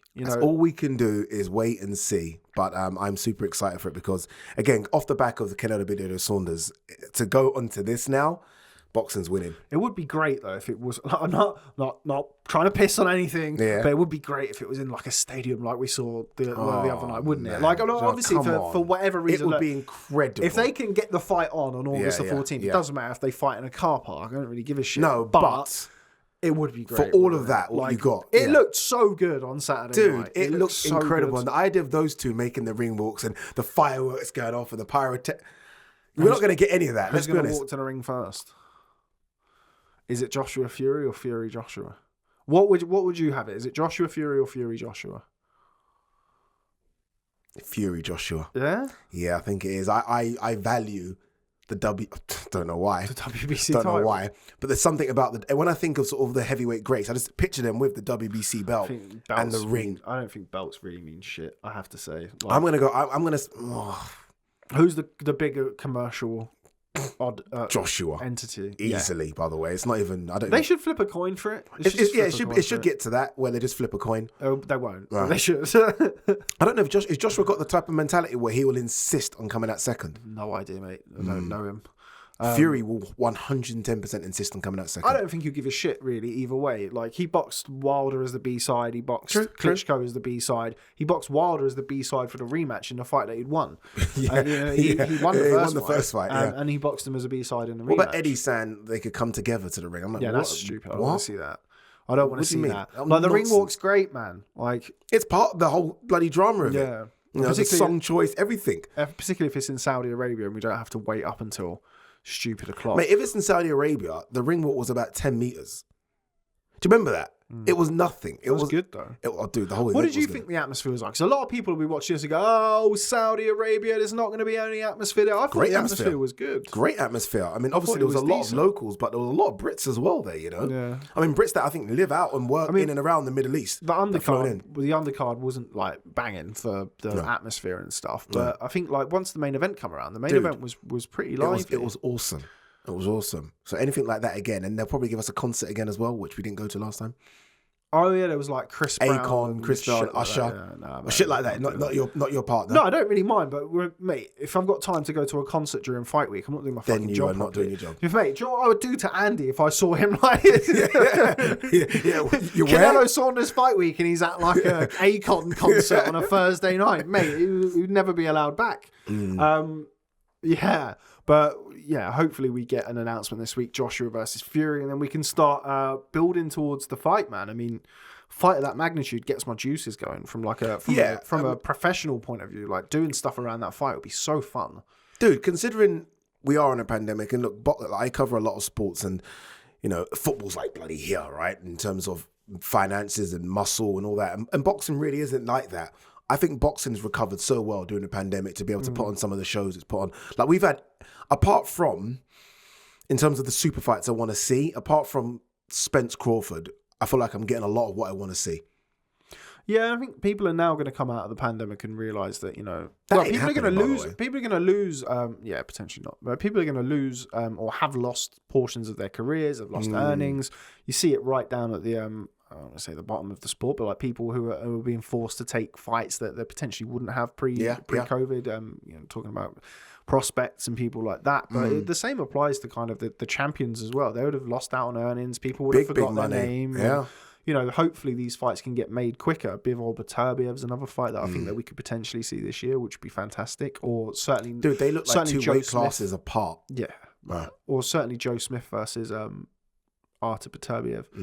But yeah, it would be huge. It would be massive for the sport. It would put boxing on the front page as opposed to the back page. I think with regards to kind of coming back in the pandemic, I think it's probably one of the small instances where the lawlessness of combat sports actually helps a little bit. Having kind of 73,000 and even like... Dude, let's be honest, it's madness, right? They've gone to a state where it's like F masks, F COVID. Yeah. Let's just do what we want to do. But that's boxing, isn't it? Like boxing, like, okay, right, where will allow us to have fans? Pretty much, brilliant. Right? That's what UFC and Dana White have done. Like, literally, we've gone to events where... Have their own fucking island, mate. Yeah, exactly. You know, that's a bit annoying. I'm a bit gutted that I didn't get to go to some sort of fight island. That would have been pretty sweet. Yeah. If there was some sort of boxing version of the fight. Do you think there's any chance of Clarissa Shields versus Savannah Marshall on the undercard if it happens? Don't think so. No. I think Eddie was saying about a few weeks ago after Savannah Marshall boxed that he would want that to be a standalone fight. You can see why. Standalone as a pay-per-view attraction? I mean, I would probably think no. Okay. But with regards to kind of the fight and what it would do for women's boxing, okay, I think it makes a stronger statement for the sport to have that as a standalone event. I wonder if you can. Well, then, obviously, I don't think it's going to happen on Sky Sports then because I don't know how much. Considering what Clarissa Shields wants to get paid, and I'm not going to get into the finances and intricacies of that, but I don't know if they can afford to kind of pay her for a Saturday night fight. Could just sort it out. Anyway. Yeah. If the fight's big enough, the fight will happen. Yeah. And that's a big fight for women's boxing. It is a big I fight. think that is a good fight. Yeah. But yes, okay, right. Final part of today's podcast with myself and Ade Oladipo before he shoots off to his real job at TalkSPORT. We will look ahead to this week's Matchroom Boxing show. So we have got the return of Joshua Buatsi. Went over to America. He's now back. Yeah. Makes his first fight under Virgil Hunter this weekend against. Sorry, I have to check his name. Daniel Blender dos Santos. Yeah. Now, look, I have to be honest with you. I was a bit upset with myself because I kind of like to think I know a lot of the light heavies out there, right? Because I think it's a division that's full of experienced vets and guys that have been around for a few years. So I had to do what you're doing now, which is maybe go onto BoxRec and have a look at his record. I'm having a look at his record, yeah. And, dude, it's unbeaten. But that's why I like the idea of BoxRec and other websites that do that. Dude, he's fought to say everyone he's fought in the last, I think, 5 years have got a losing record. I'm sorry, it's just not good enough. It's not good. And look, I get it. Buatsi's, had a tough fight last time out. He didn't lose, though. 3 guys with a winning record. There you go, dude. And one of those guys was 2-1. Dude, this is 6-5. Dude, it's embarrassing. Read him out, please, quickly. Okay, so the winning records. Yeah. 2-1. Yeah. 7-2-4. And 6-5. Come on, dude. They're the winning records. Come on. The ledger of Daniel dos Santos. So they will, and I don't mean to be disrespectful to it all because look, I like Buatsi and I think potentially, there's a world champion in there, but you're not coming off a devastating defeat here. I mean, yes, you had a hard fight against He did have a hard fight, but he still won. And I want more from Buatsi. Like, they will bill it as he's fighting an unbeaten fight. But again, you look at the resume of the guy he's fighting, and that's not good enough for Buatsi. Not at this stage for me. I want to see Buatsi move on a bit now, and that's not good enough.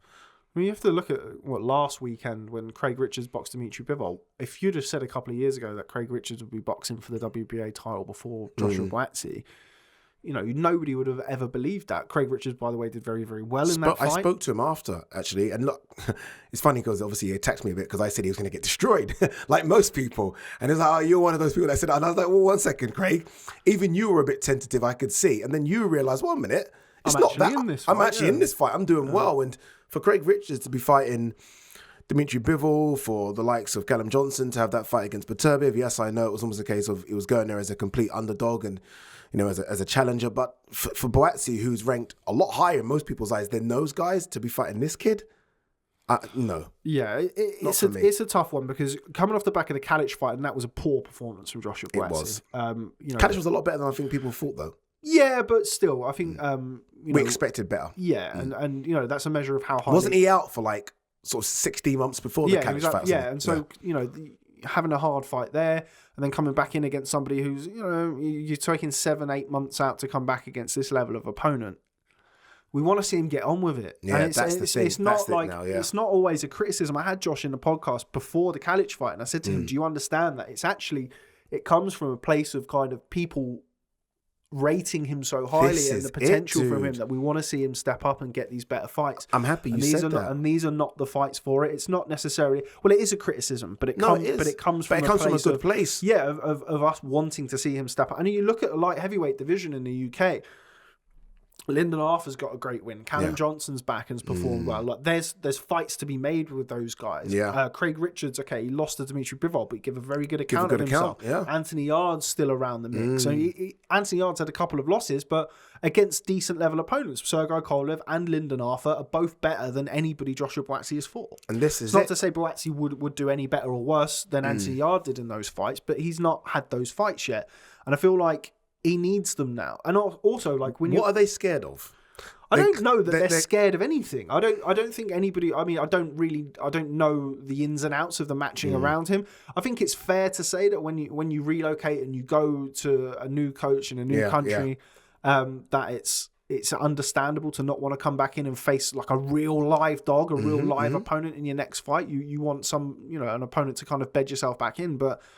We just spoke about it with the pandemic. You getting those opportunities to have these run-outs anymore? The Kalic fight was supposed to be that. Kalic fight was supposed to be Okolu's first fight under McGuigan for the European title? In Derby? Was that his first fight? No, so he boxed a I can't remember the guy's name, but he ran away from him for I think Lawrence it was an Argentinian guy. Okay. I can't remember his name, but then he boxed at Ivan Garbu in his next fight for the European title. okay. So they had like a run out. That's it. fair. Mariano Angel Godinho was his first, and that was on the White Rivas undercard, I think it was. And then it was Ivan Garbu for the European title, Nikodem Drzuski, and then of course Chris. Let's not forget, this is an Olympic bronze medalist. Yeah, serious talent, Olympic Joshua bronze medalist, Buatsi. You know, highly touted for a long time. I feel like since that Liam Conroy win, which is a very good win, just feel like it's stagnated a little bit, and he's potentially lost that momentum. And again, it comes from a place of rating Joshua Buatsi highly and wanting to see him honestly get on with it. If he's watching this, and I know he does watch your videos, that's what it is for. So my critique of the opponent is because I think Buatsi is that good, and I think I want to see him go now. Sometimes you do. Look, sometimes in boxing, by the way, I know everyone's got that perfect formula, right? So managers, trainers all get together and like, you know, this is the route we want to go and this is the level of opponent. Sometimes you just got to roll the dice and go, you know. Like, I did not think that Teofimo Lopez was going to beat Vasyl Lomachenko. I know this is probably a bit different. I didn't think it was going to do it. Sometimes you got to roll the dice and go. All of a sudden, Lopez is a pound for pounder, and I think the best 135 pounder out there. You just got to roll the dice sometimes against them. If they think they're good enough, put them in with someone, right? And I don't know. I can imagine Buatsi sitting back home watching that Bivol win over Craig Richards, thinking, "Oh, if I was in there." I mean, I'm seeing the looks. You have to look at how well Craig Richards this did. This is it. He's probably thinking, "Wait a minute. You know, if I was in there against Bivol, could have caused him some problems."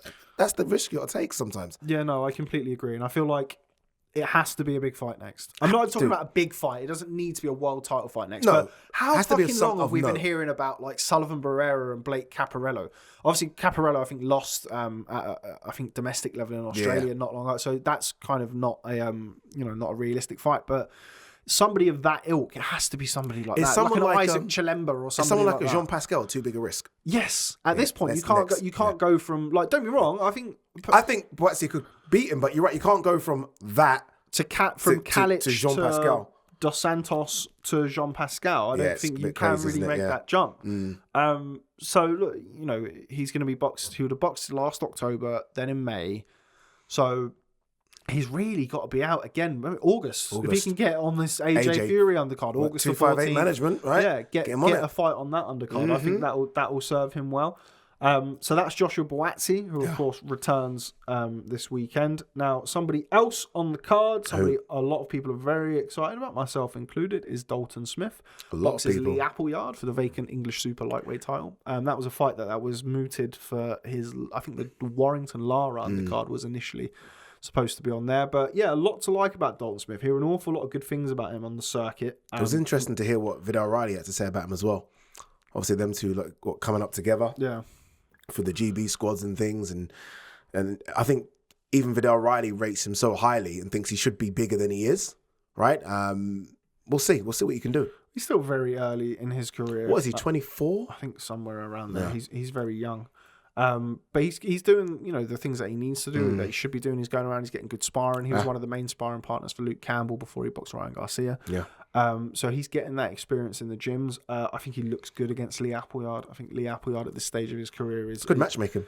Yeah, but I do think it's prime pickings for somebody like Dalton Smith at this stage of his career. So I expect him to look good in that fight. It's a shame that Terry Harper fights off. Yeah. Yeah. Yeah. That was supposed to be the headline event against Choi. Yeah, world title fight. I was looking forward to it, actually. Unification. I've not seen Terry Harper box live, so I was actually quite looking forward to that. So that's a bit of a shame that that's off the card. She's got another hand injury, Terry Harper. Elsewhere on the card, we see the return of Larone Richards. Now, Larone Richards, after his last fight, was somebody who got a little bit of stick against Timo Lane. Kind of laboured to a decision win. Lane wanted absolutely nothing to do with him and ran around the ring and what have you. But you know, you have to deal with those fights. You have to find a way. I mean, there's all sorts of ways. They're all out there. You have to find a way to get rid of them, right? And if you can't, I mean, I understand because Larone Richards was saying exactly the same things after. Like, it's not almost like it's not his fault. And I'm like, well, no, it kind of is though, because you've got to find a way to deal with those kind of guys.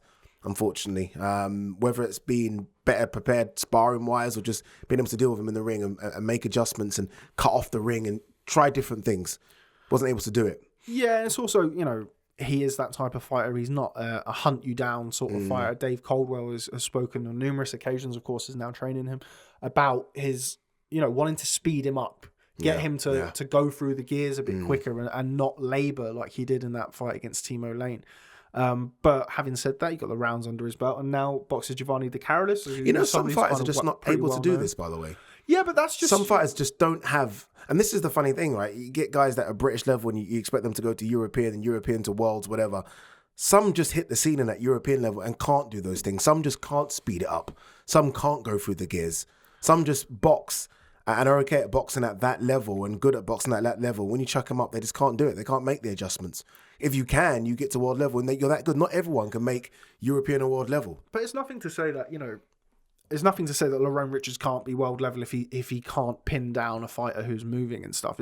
Styles make fights. It's stereotypical, but it is true. But it's true. And against somebody who's going to come and force the pace against him, or somebody who wants to have a boxing match with him, Larone Richards is going to be difficult to beat. But there's various different styles out there, particularly at 168 pounds, which has got the best fighter in the world at that weight class. So, there's going to be no easy routes to a world title or to get in there. And obviously, pit stopping at the EBU European title is smart. It's a good thing. Fair enough. Yeah. Giovanni De Carolis has been in the ring with pretty much every German super middleweight of the last however many years, fighting Butts, Arthur Abraham, people like that. So it's a good barometer, and I'll be interested to see what improvements have been made under Dave Coldwell since the Timo Lane fight. Yeah. Dave, very honest. We spoke to him after the fight about his, wanting to see Larone Richards go through the gears a little bit, and he's now got the opportunity to do that. I think he looks good against Giovanni De Carolis, and I think he puts on a better performance than we saw last time against Timo Lane. And then after that, for him, really, you've got who else is at super middleweight domestically? You've got Zach Parker. You've got who else at super middle? Just seen Willie Hutchinson get beat. Yeah. So look, dude. There's the likes of. I think Marcus Morrison. I know he's 160, but I don't know how. I have no idea how on earth he makes 160. I think he's going to go up to 168 next time. Yeah, but I don't think that's going to be a fight for Larone Richards. He's above that now, yeah. Yeah, I mean, you're boxing somebody like Giovanni De Carolis. He's going to be looking up as opposed to with respect to Marcus Morrison looking down. So I think we need to see. Something from Larone Richards this time. To be fair, yeah. I think we need to see a marked improvement from the last fight. Part of it was, I think, the matching. I don't think, Timo Lane was always going to go in there and try and box that way and stifle him. Whereas I think that this fight... That's Timo Lane's style. Yeah, I feel like this fight will suit him a little bit better than that did. Elsewhere on the card, Tommy Mccarthy defends his European Cruiserweight title against Alexandre Jour. Again, somebody who's kind of been around kind of a certain level at Cruiserweight, boxed Dmitry Kudryashov. The Russian Hammer, one of my low-key favourite fighters of the last 10 years. Really? Yeah, he's just a big savage who can knock out a horse, and he's also chinny and vulnerable. I love fighters like that. Brilliant. He's going to either knock you out or get chinned himself. Either or. I quite like that. But yeah, Tommy McCarthy, do you know what? I think I've been really impressed with the way Tommy McCarthy has responded and rebounded from the Richard Riakporhe loss. I know Richard fairly well. I had Richard on the podcast about probably a month ago now. I was here 6 weeks ago, yeah. And I feel like going into that fight, I favoured Tommy McCarthy because of the amateur background and the pedigree, and I feel like he was winning the fight, and I feel like he, just got caught really. Richard can really punch. Richard can punch. He's a big lump, right? I mean, these are guys that are like heavyweights. Sorry, apologies for the language. That's okay. These are heavyweights masquerading as cruiserweights. But but following that, I think he's really rebounded well. He had that win over Fabio Turchi rather in Italy. During that period of time when British fighters were going over to Italy and winning on these undercards. You mentioned Marcus Morrison. He had a good win over Manuel Blandamura out there. He those got cards a really are good so win random, by the way. They are really like the most random. They were cards. great for betting though. Really, brilliant odds on any British fighter going over. Just random, like where you fighting next year, Italy. Yeah, but he got a good win over Turkey, and then last time out, Bilal Lagoon was a good performance. I had him winning that fairly clearly. I know it was a majority decision, but I had that winning that fairly clearly. And I think after this, it'll be the Chris Billam-Smith fight for the European title. Which will be a fantastic matchup. We're still waiting to hear about Chris Billam-Smith's next opponent. I don't know for sure who it's going to be, but I feel like you do. I was told by Shane McGuigan in an interview the other day that his Chris Billam-Smith's fight should be announced in a week, which is ironically 2 days after Tommy McCarthy returns to the ring. So you put it together, and I think maybe see what's going on there. So Tommy McCarthy, if he comes past Jour this weekend, I think that's a good fight, by the way. Really that is such a good fight. Really good fight for the I thought Chris European Smith gassed a bit. Remember we spoke about it when I thought he gassed a bit in his last fight against I forgot his name now. Yeah, Vasil Dukar. Yeah, Vasil Dukar's a good fighter. Put it on him. He beat a lot of domestic. He's guys. an entertaining fighter, isn't he? Yeah, he beat a lot of domestic guys. Yeah. He's a type of guy who I think could be like great to get over for prospects for like cruiserweights coming up. But he's also the kind of guy who managers will look at and go, don't think probably not. Yeah. So, good performance from Tommy McCarthy this week will really whet the appetite for that fight, European title. There's a lot of fighters on this card. When you look at this card, and it's weird how you go from obviously the big Matchroom card and DAZN on the weekend, and then you go to something like this was a lot smaller. But every single one of those fighters on the card who are favourites to win have got something to prove. And that's the kind of fight card I don't mind because they've all got something to prove massively as well.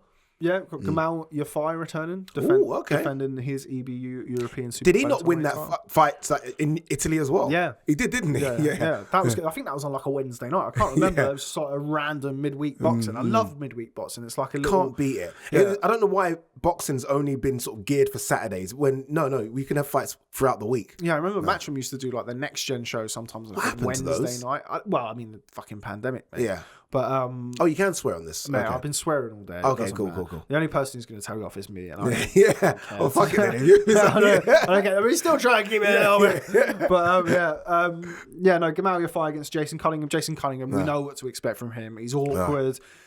Good fighter, like good domestic kind of gatekeeper now, with all due respect to him, and a real opportunity for him to win that European title. Gamal Yafai, the Yafai name is a very well-known name, of course, in British boxing. And Jason Cunningham will fancy his chances of going in there and making it ugly, big long southpaw. Yeah. I remember watching him box Reece Bellotti at York Hall a few years ago, and he gave Reece Bellotti all he could handle. He really, really was well in the fight before Reece Bellotti pulled out, I think, a big right hand and stopped him. So I think that's got the potential to be a little bit of a tricky fight for Gamal Yafai, but one I think he'll win and win quite well in the end. Yeah, I like Gamal Yafai. I remember he had that. I quite like all who did he get beat by again, Gamal Yafai? McDonnell. Okay, Gavin McDonnell. Okay, yeah. So I quite like all the Yafai brothers, to be fair. I think they're like Pokemon, aren't they? They're like the different stages of evolution. You've got Galal, who's kind of like the Charmander, and then you've got like Gamal, who is the Charmeleon, and then Cal is the Charizard. So there we go. This is the man that found his Pokemon cards. I found the reason why this is why he's talking. I found my Pokemon off the dome. cards. He found his Pokemon cards. I found my Pokemon cards on Saturday when I was over it. There's going to be people who are watching this and going, "What the fuck are Pokemon cards?" Like young kids. That's how old we are, mate. But anyway, so that's why the evolution of the Yafais has popped into my head for that one. But I think Gamal Yafai will win that well. But I do expect Jason Cunningham to kind of fiddle about and make it awkward and win a couple of the early rounds. That's what it should be. It's a European title fight. Yeah. Okay, I think we're about there, mate. Can we quickly just touch on, and we're going way back here now. Apologies, I should have mentioned it at the start. Cissoca versus Conway. Yes, we should have mentioned this beforehand. I thought Sulaiman Cissoca won that fight very clearly. I gave Kieran Conway one round, which was the round that he scored the knockdown. That's it, dude. But I also felt like there was you can make a case for him winning a couple of the closer rounds. Maybe, yeah. But no dude, more than 2 or 3 rounds. When they started doing the announcement, I was looking at Sissoka's face and he was like, what's going on? 97-92 for Kieran Conway might be the worst card I've ever seen. In my life. And there's been some horrendous ones. That was so bad. It's incredible, isn't it? So bad. I don't know how... Anyway, I don't want to say what I'm going to say, but I have no idea what went on there. And even like the 2 cards that gave it to Cissoca, I think one was 115, 113, 115, 114. And I'm like, what is going on? So yeah, look, it was a real head scratcher for me. I felt like Cissoca actually looked very good. Yeah. The size difference of the 2 in the ring was incredible. One of the things that I would like to see whether or not Cissoca can make welterweight. I was thinking this. I was thinking, is Conway that big? Because he is a big 154, big 154 to be fair. Or is Cissoca so small? And also, he got into the fight. He got into the bubble. So he flew in late. Know that he had to take off quite a bit of weight before the fight as well. So he would naturally just filled out. But he's a big 154 anyway. Massive dude. But yeah, I did look at him thinking, because Cissoca also because he looked a bit fleshy, didn't he, Cissoca? No, but to the point where I can see. No, but I think like says me and you. Yeah, exactly. I'm not going to be calling anybody fleshy. But I feel like, can he strip down to 147? Yeah, I don't know. I mean, you'd think that these things are handled by people much more informed than me and you. Yeah, people that post pictures of their breakfast. Yeah, but I post pictures of mine sometimes. I know. But anyway, that's it's what not I'm referring quite to. the same. Yeah. But anyway, yeah.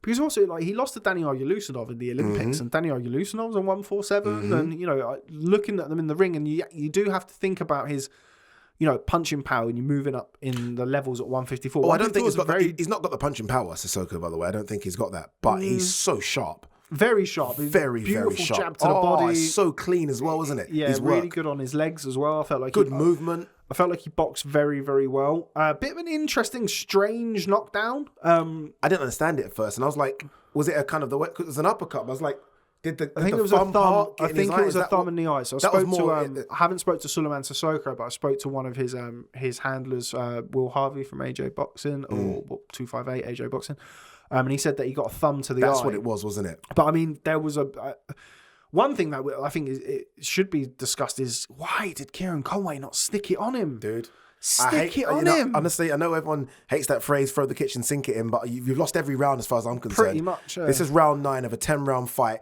Literally, you might as well completely go for it. Cissoca was in all sorts of trouble. Big trouble. There was I saw on social media people saying about like he had a long count and stuff like that, but it depends on different states and different commissions. They do things slightly differently. You can have people have to, they do the whole walk to one side, walk to the other way.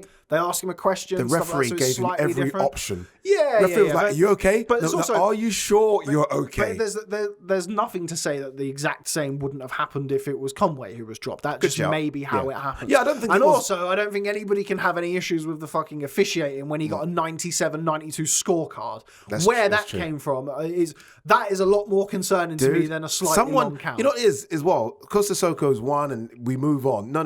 That needs to be investigated. Yeah, that 97-92. Someone has to sit down, watch it with that judge and say, how have you scored? Let's go. How have you scored that round? Because it was incredible. It was terrible. Yeah. I don't quite know how that happened. I like Sissoca though. It'll be interesting to see what he does at 154. I think he's too small for it, but we'll see. Yeah, good technician. Solid technician. Right. Okay, I think that's probably all we've got time for today. We've got to let you off and run off in 10 minutes' time to TalkSPORT. Any final words before you leave us? Always put people on the spot with stuff like this. You do, don't you? It's like, what's going through my head right now? No idea, mate. You can tell absolutely no idea. Can I tell you about a fight that I would like to see then? Go on. Which is never going to happen. And this is what upsets me about the heavyweight division. These are the division. best fights. These are the best ones. Never going to happen, should happen, won't happen. Ruiz, Dillian White. They've been going back and forth a little beef. That will happen. But well, 1 second. If we now are potentially talking about Eddie Hearn and Matchroom doing something with PBC, potentially with Canelo crossing over, right, to have a fight against Caleb Plant, why can't we have a White Ruiz fight on PBC? Because if you're going to want to match Andy Ruiz in a fight that he could potentially lose, and he could potentially lose against Dillian White, you'd want to match him against Deontay Wilder. Because it's a bigger fight. If you're PBC. Well, you're PBC, it's an in-house fight. It's a massive one. It's an in-house fight. Andy Ruiz, I think they're earmarking him for a big Mexican pay-per-view fight, which is what they would. Cinco de Mayo or September Mexican Independence Weekend, you want him in a big fight. I thought he looked against Arreola. I thought he looked okay. I spoke to a trainer who will remain nameless about beforehand, and I did think about the punch resistance because 37 pounds is a lot of weight, and we saw him against Anthony Joshua. Obviously, he got dropped, but he took some fucking hellacious shots in that fight, and he has got real. Even in the rematch, he took some good shots. Took some big shots. And we saw him not just dropped against Chris Arreola, but also hurt at several other instances. And Arreola, is not known. I don't think Arreola's a puncher, especially at 40. I do think he boxed very well though, Arreola, and he really left it all in for the first half of the fight. I thought he boxed but I think I did think Ruiz looked well in the second half of the fight though. I don't think he once he'd kind of, maybe it was just adjusting to getting back in there. He'd been out of the ring for a long time. It's a lot different when you're in there. I do love his punch selection though. Yeah, I thought he looked good. Ruiz's hands are so sharp for me. Yeah, I thought a lot of the stuff that he did was very good, but I think he's still a fight or two away from being able to challenge them top names. I think it'll be interesting then, because you then think, who next? And, I mean, do you chuck in Hellenius? Yeah, somebody like that I think is fine for him next. Yeah. Depends, like, a lot of people will say, well, I wanted to go, if AJ Fury happens, you'd want Ruiz to go in with a Deontay Wilder, but does that really work for Wilder when Wilder's been out for over a year? Ruiz has had one fight in however many months. Ortiz was ringside.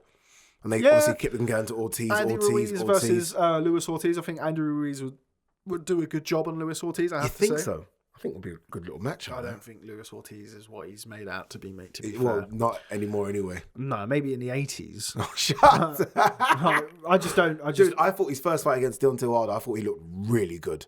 Yeah, for 6 rounds. That's enough. That's all you can do. Yeah, but it's a 12-round fight, mate. Yeah, That's what we've been talking about with the Andre with Ward, the Canelo yeah. fight.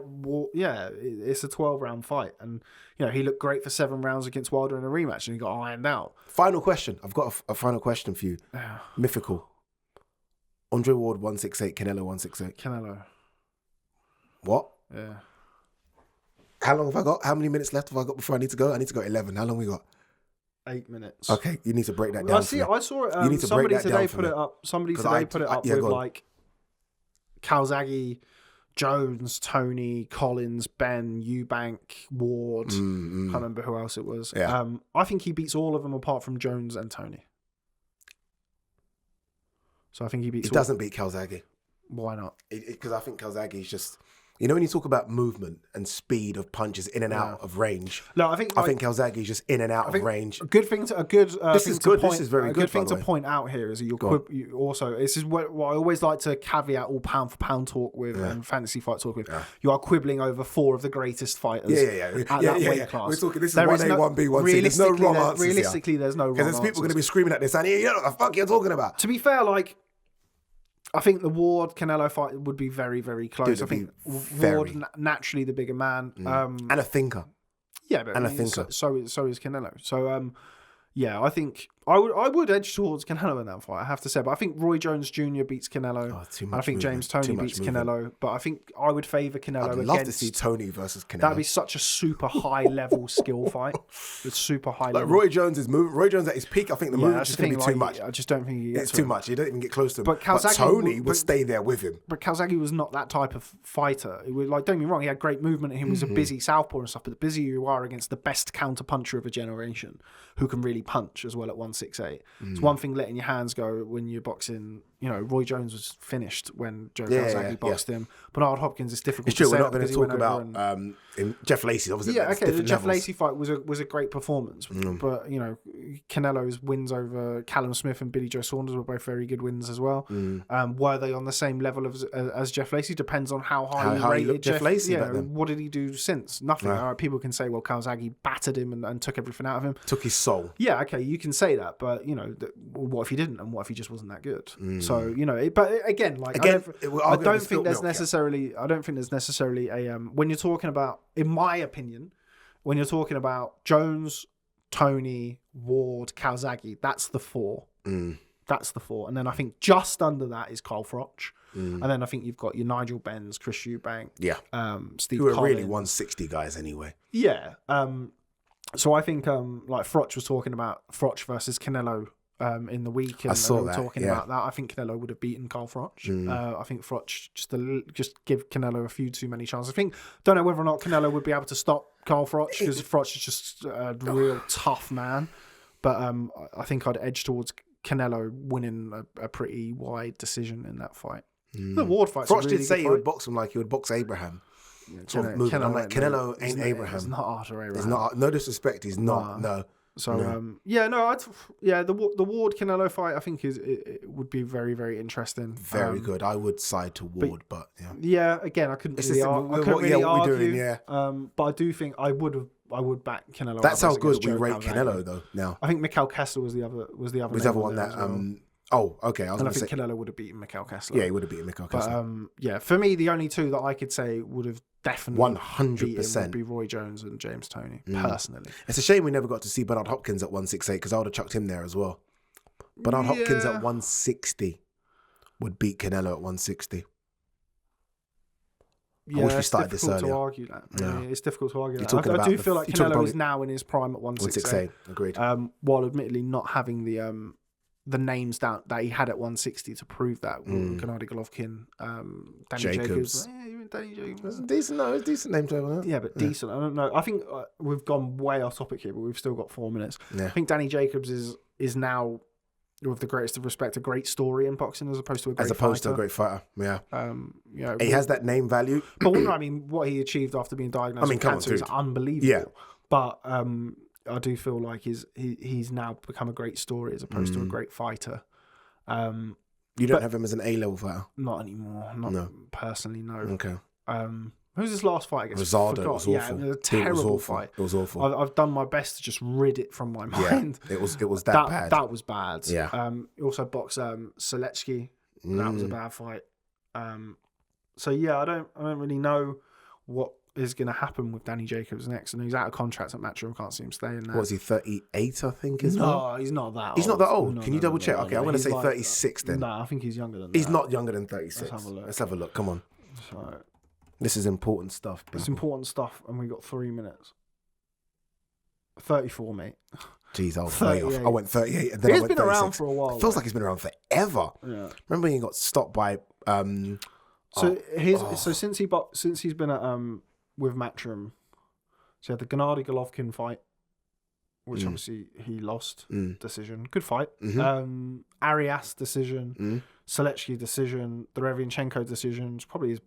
It's not far off his best win. Yeah. In hindsight now, to be fair, the Peter Cullen knockout was impressive. And Canelo. How have we got to talking about Danny Jacobs? 2 minutes. This is the Power podcast.